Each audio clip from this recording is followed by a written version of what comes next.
Hi everybody, I hope you're doing well. So I want to give you a new market update. Since it's August 1st, the July stats are in, so let's go over them. So what you see in front of you is a chart of the months of inventory for King County. And this goes back 2 years.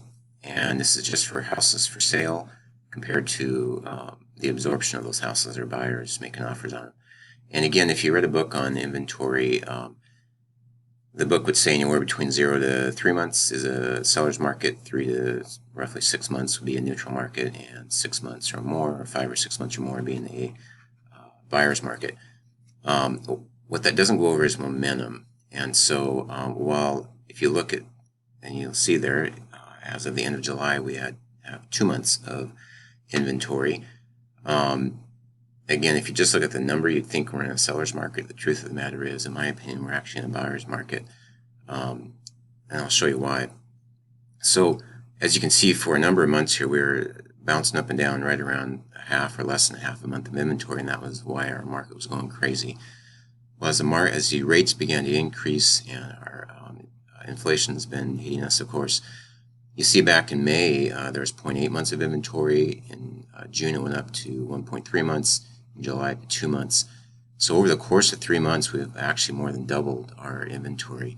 So it isn't necessarily the amount of inventory, it's that momentum I was referring to, that it's been increasing rather rapidly over the last number of months. If we go on to the next chart here, to give you a little more perspective, this goes back 3 years. So our inventory, again, we're on 2 months now. Back in January 2019, we actually were as high as 2.2 months. So we're almost up to our high of inventory over the last 3 years. So, and then on this chart here, in the blue line, it shows the active homes for sale compared to the pending homes. So the pendings being, again, when buyers have actually made an offer and homes that have accepted that offer, so they're under contract. Just kind of looking at that comparison. So when the market was going up like crazy, you can see that the actives were way down here and the pendings were up here. And what I'd like to look at is this gap in here. You saw it's fairly significant, and that means that that's where we had all those escalation of prices, because the supply was much less than the demand. Well, as you can see, starting in January or so, that supply began to increase. Now the pending went up for a while as well. So that gap was there, and that's why we kept seeing in the early part of this year the escalation of prices. Well, right around in May, you see these lines crossed. Well, now we've got the actives that are fairly significantly over now the amount of pendings, and the pendings have been hovering around this 2,000 to 2,500 a month absorption. Now we've got just under 4,000 homes for sale within King County. And to illustrate that a little further, up in Shoreline, I had a listing, and about 40% of the homes up there, within 2 miles, there's about 90 homes for sale. And about 40% of those have done a price reduction within that are currently active. They're still trying to find that buyer. And so when you get these price reductions, obviously it's a better market for the buyers. And this last chart here is it's actually the median home price in King County again. And you can see that it actually got up to a high of $1 million was the median back in May.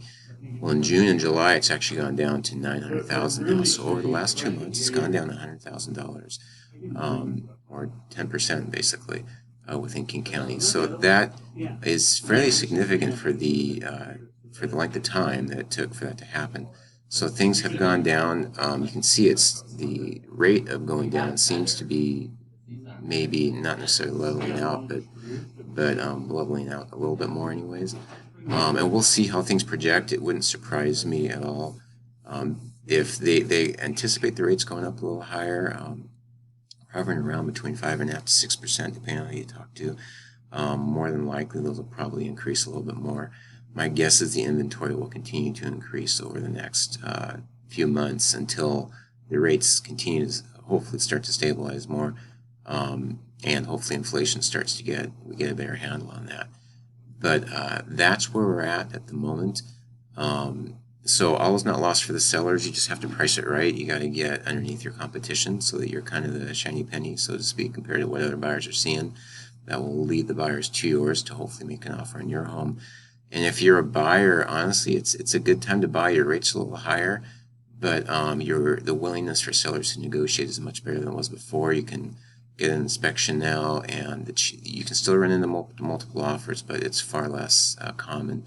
More often than not, you're negotiating one-on-one with the seller, and sometimes you can get them to pay for your closing costs, or give you a little better deal on whatever the purchase price or list price is. So I hope that's helpful. If you have any questions, please feel free to reach out. I'd love to talk to you about it. You can call me or text or email, and I'd be glad to take a look at your individual situation. So again, hope this is helpful, and give me a call if you have any questions. Take care. Bye-bye.